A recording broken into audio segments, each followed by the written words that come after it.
So how's it going, ladies and gents, and welcome back to the channel. Today, guys, we'll be talking about the new festival that's going to be coming out in Master Duel. Now, basically, this festival has a lot of changes and targeted all the significant cards for every type of meta there is.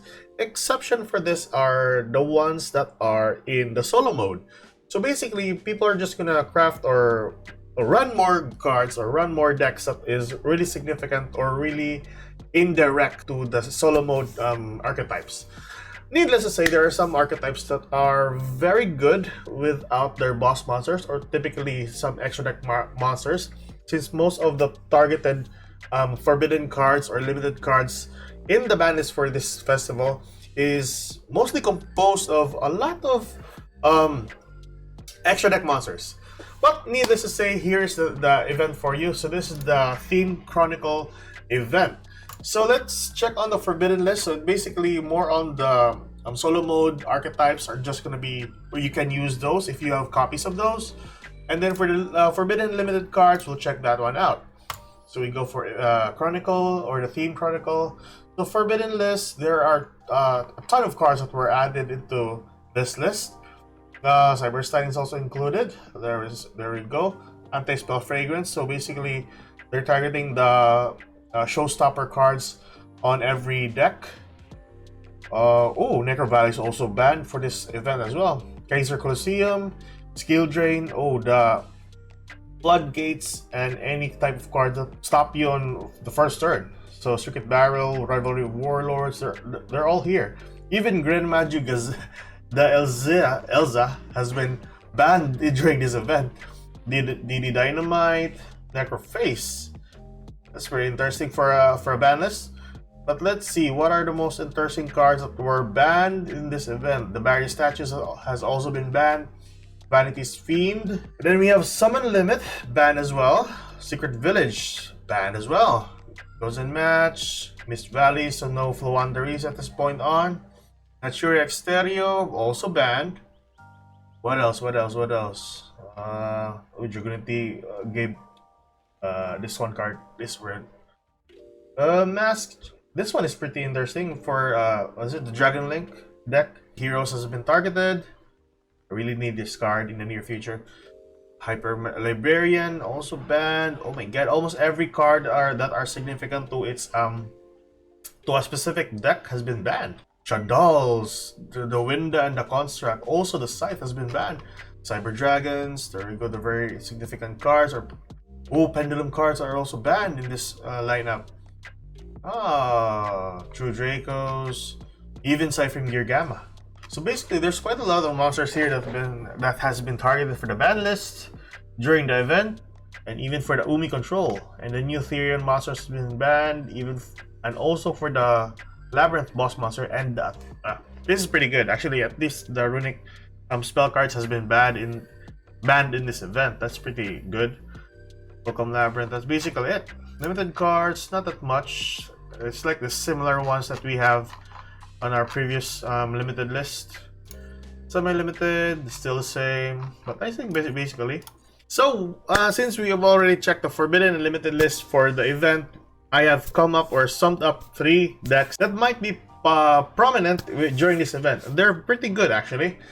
So I tested this deck out a while ago. 2 of the decks were very good if you are going second, 1 if you are going first or second. But this one really depends on your draw power, or really depends on your starting hand. So first and foremost, we're gonna talk about zombies. Let's go from the left to the right. Now this is based on Synchro Decks summoning or Synchro summoning. So a ton of monsters that you can be used for Synchro summoning. Now since I only have 1 copy of Ready Fusion, it's not really a problem, because you can even summon the sea monster of Theseus, which is a very good level 5 tuner also, or even the Alve and the Essence of Vanity, which you can just fusion summon to the field with the help of Ready Fusion. Other than that, we have the Shiranui monsters that can spell summon itself to the field or tribute itself depending on its situation. And then we have 3 copies of Uni Zombie, very good as a tuner monster as well.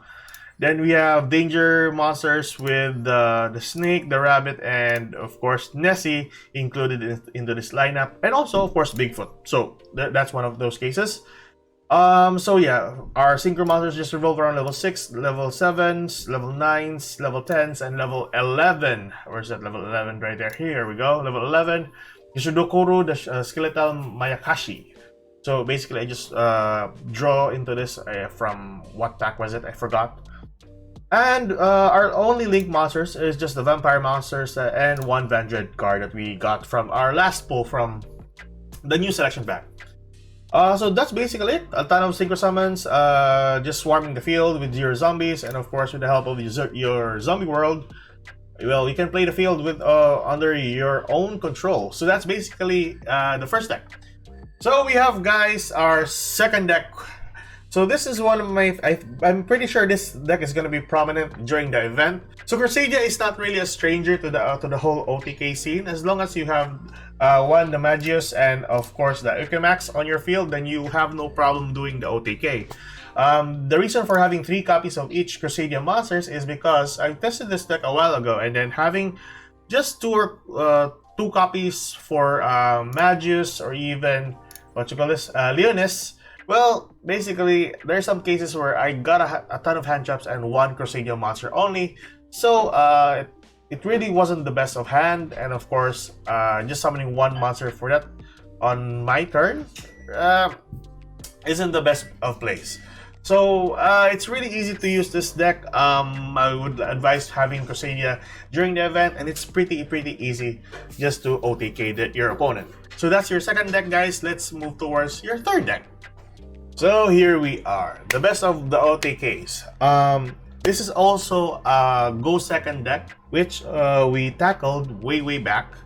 And this is Cubic. So if you are familiar with the Cubic archetype, you pretty well know that this revolves around 1 boss monster, which is your Crimson Nova. Now, Crimson Nova can OTK your opponent if ever you have the significant cards or the needed cards in doing the OTK.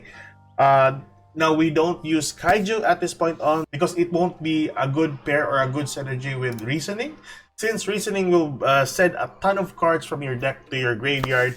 And of course, the only monsters that's going to be summoned to the field will be your Doza and of course your Vrijang.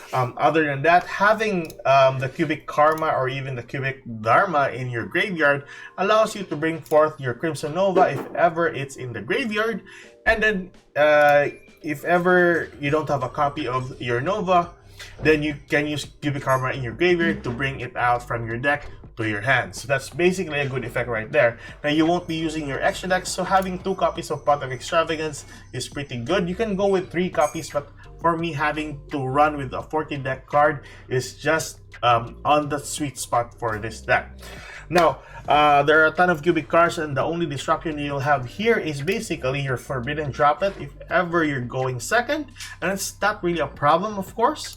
And if ever your opponent is having has a heavy back row deck, then your Harpy's Feather Duster and your Lightning Storm can easily wipe them out. If ever that doesn't really work, then you have Tin Twister.